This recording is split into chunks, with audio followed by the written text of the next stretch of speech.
गावाच्या वेशीजवळ साऱ्या गावकऱ्यांनी घोळका केला होता. नुकताच सूर्योदय झाला होता.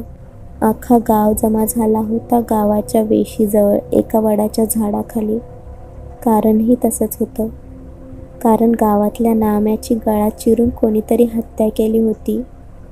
त्याचं अंग पांढरं पडलं होतं आणि डोळे विस्फारलेले होते.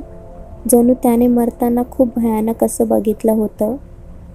गळा चिरल्यामुळे तिथे रक्ताच्या चिळकांड्या उडाल्या होत्या. वडाच्या झाडाच्या पारेवर रक्ताच्या थारोळ्यात तो पडला होता आणि आता ते रक्त सुकलं होतं.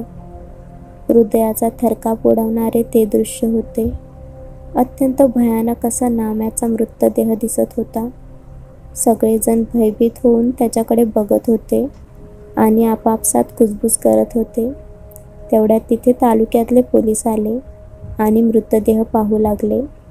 त्या मृतदेहाची अवस्था बघून त्यांना पण धक्काच बसला. ते बाजूला आले आणि गावातल्या पाटलांशी चर्चा करू लागले. पोलीस: नाम्याचे घरचे कुठे आहेत? मला त्यांच्याशी काही विचारायचं आहे. पाटील: अहो साहेब, तसं नाम्याला कोणीच नातेवाईक नाही. त्याच्या आईबापाला मरून आता 15-20 वर्ष झाली. तेव्हापासनं तो इथंच त्याच्या शेतात काम करून खायचा. त्याचं लग्न पण झालं नव्हतं. पोलीस: मग त्याचं कुणाशी वैर? पाटील: नाही, तो कुणाच्या बी आद्यात मध्यात नव्हता. सगळ्या संग चांगलं बोलून चालून राहायचा तो. त्याचा कोण वैरी नव्हता बघा. पोलीस: मग का बरं त्याची इतक्या क्रूरपणे हत्या केली असावी? पाटील: आम्हाला बी तेच कळ नाही बघा. बिचारा लय चांगला माणूस होता. नाम्याचा असा रहस्यमय मृत्यू झाल्यामुळे सारा गाव आणि पोलीस पण खूपच विचारात पडले होते. कारण खून करणाऱ्याने कोणताही सबूत मागे सोडला नव्हता. मग पोलिसांनी नाम्याचा मृतदेह गावकऱ्यांच्या हवाली करून ते खुनाचा सगळा तपास घेऊ असं आश्वासन देऊन गेले. गावकऱ्यांनी मिळून नाम्याचा अंतिम संस्कार केले आणि सारे घरी परतले. सगळेजण नाम्याच्या खुनामुळे खूपच घाबरले होते. तेव्हापासून गावातल्या वेशीकडे त्या वडाच्या झाडाजवळ कोणीच जाईना. तिथून येता जाताना गावकऱ्यांना नाम्याच्या खुनाची आठवण व्हायची. म्हणून रात्री तर सोडाच, पण दिवसाही कोण तिकडं फिरकत नसायचं. गावकऱ्यांच्या मनात एक प्रकारचं भय निर्माण झालं होतं. त्यामुळे त्यांनी लांबून जरी त्या वडाच्या झाडाकडे बघितलं तरी त्यांना खूप भीती वाटायची. पोलीस अधूनमधून येत होते, चौकशी करत होते, पण अजून त्याच्या हाती काहीच लागलं नव्हतं. नाम्याचा खून होऊन अजून महिनाभर पण झाला नसेल, तोच गावातील किसना शेतकऱ्याचा पोरगा सदा याचा खून झाला. आणि धक्कादायक गोष्ट म्हणजे सदा पण नाम्याच्या वयाचा म्हणजे 28 ते 29 वयाचा होता आणि त्याचं पण कुणाशी वैर नव्हतं. आणि महत्त्वाचं म्हणजे त्याचा पण खून गळा चिरून झाला होता आणि सदाच्या मृतदेहाची पण तीच अवस्था झाली होती जी नाम्याची. हे बघून गावकऱ्यांना तर कापरच भरलं. पोलीस पण आता हैराण झाले. हे नेमकं कोण आणि कशासाठी करत आहे याचा काहीच पत्ता लागत नव्हता. सगळेजण वेगवेगळे तर्क लावत होते. कोणी म्हणत होतं की आपल्या गावावर कुणा भूताचा साया आहे, तर कोणी म्हणत होतं की हे काम वडाच्या झाडावरच्या भूताचं आहे.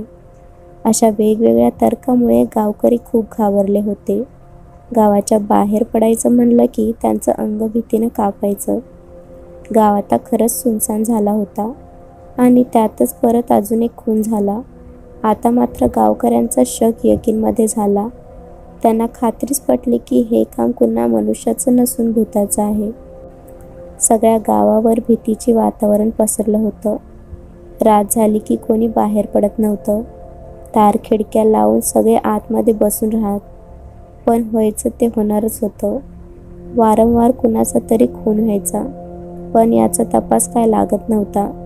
लोक फक्त भीतीने आणि जीव वाचवण्यासाठी वेशीजवळ आणि त्या वडाच्या झाडाकडे फिरकत पण नसत. आणि खरोखरच इतकं भयानक वाटायचं त्या वडाच्या झाडाकडे बघून की ते झाड आपल्याला घेऊन टाकतं की काय असं वाटायचं.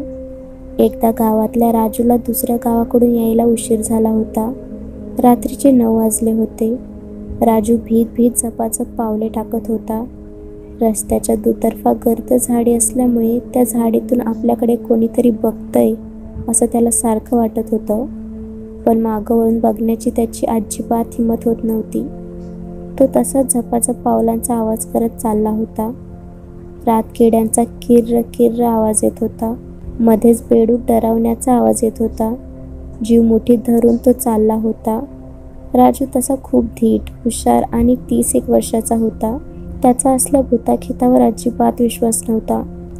पण गावात त्याने अशा भूताखेताच्या आणि त्या भयानक खुनांच्या इतक्या चर्चा ऐकल्या होत्या की ह्यावेळी त्याला हे सगळं नेमकं आठवत होतं आणि त्याची भीती वाढत होती. तरी पण तो स्वतःची समजूत घालून स्वतःला धीर देत होता. त्याच्या जागी जर दुसरा कोणी असता तर भीतीनेच मेला असता. इतकं भयानक वातावरण आणि शांतता होती तिथे. आणि शेवटी तो आलाच वेशीजवळ.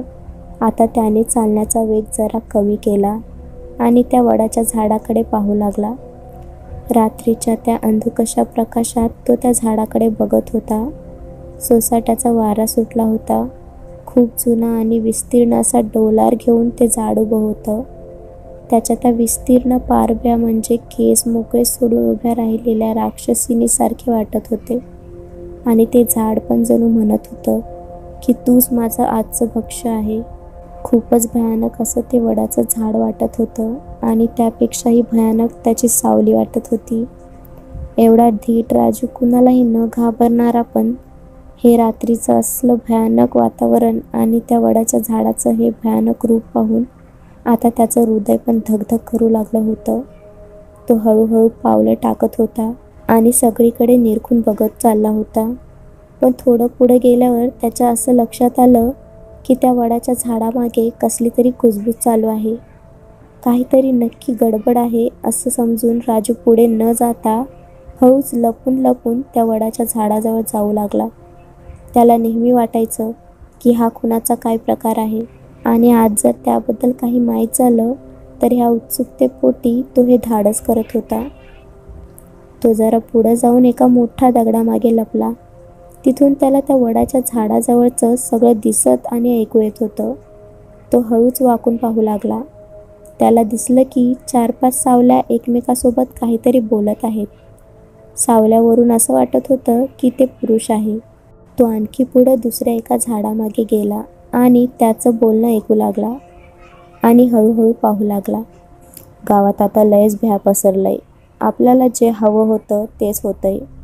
त्यातला एक माणूस बोलला. आपल्याला त्या शैतानाला जागं करून अपार धन मिळवायचं असलं तर त्या शैतानाला असं मनुष्याचा सारखा बळी द्यावाच लागल. म्हणजे तो शैतान जागा होऊन आपल्याला लय धन संपत्ती देईल. एक वयस्कर असा माणूस हे बोलत होता. त्याचा पेहरावा एखाद्या साधूसारखा होता. दाढी वाढलेली होती, पण तो शैतानाचा भक्त आहे असं वाटत होतं. होय, तुम्ही सांगाल तेच करू, पण आपल्याला धन मिळालं पाहिजे बघा. गाव आहेच की बळी द्यायला. पूर्ण अंग काळ्या कपड्याने झाकलेला एक मनुष्य हे बोलत होता आणि त्याच्यासोबतच त्याचे 2 बैलदंड पेहरेदार काठ्या घेऊन उभे होते. पण राजूला त्यांचा आवाज खूप ओळखीचा वाटत होता. त्याला आता सगळा प्रकार ध्यानात येत होता. हे काम कुणा भूताचं नसून ते आपल्याच गावातल्या कुणाचं तरी आहे हे त्याला समजलं होतं आता. कसलीही अंधश्रद्धा कुणाचा बळी देऊन कसं काय धन मिळवता येतं का? कसला हा धन मिळवण्याचा मोह? पैशासाठी मनुष्य कोणत्याही थराला जाईल हे सांगता येत नाही असं तो स्वतःशीच विचार करत होता. पण तेवढ्यात एक मोठी धिप्पाड सावली हातात कुऱ्हाड घेऊन त्याच्या मागे उभी आहे हे त्याच्या लक्षात आलं. तसं त्याच्या काळजात धस झालं. भीतीने त्याचं अंग कापू लागलं. तो भीत भीत मागे पाहू लागला तर त्याच्या पायाखालची जमीनच सरकली. त्याच्यासमोर एक धिप्पाड असं मनुष्य काळे कपडे परिधान करून उभा होता. पण हा तर तिथं चर्चा करणाऱ्यातला नव्हता. बहुतेक हा सगळीकडे लक्ष ठेवत असावा आणि जो मिळेल त्याचा हा खून करून त्या शैतानाला बळी देत असावा असं राजूला वाटू लागलं. त्याचं सर्व अंग कपड्याने झाकलं होतं. फक्त त्याचे ते मोठाळे डोळे तेवढे उघडे होते. त्याच्या नजरेत खूप क्रूरपणा होता. हातात एक धारदार कुऱ्हाड होती. आता आपलं मरण निश्चित आहे असं समजून तो पळू लागतो तोच मागून त्याला मघाच्या त्या 2 धिप्पाड अशा पहारेकऱ्यांनी त्याला गच्च पकडलं आणि वडाच्या झाडाच्या पारेवर त्याला फसफटत नेलं.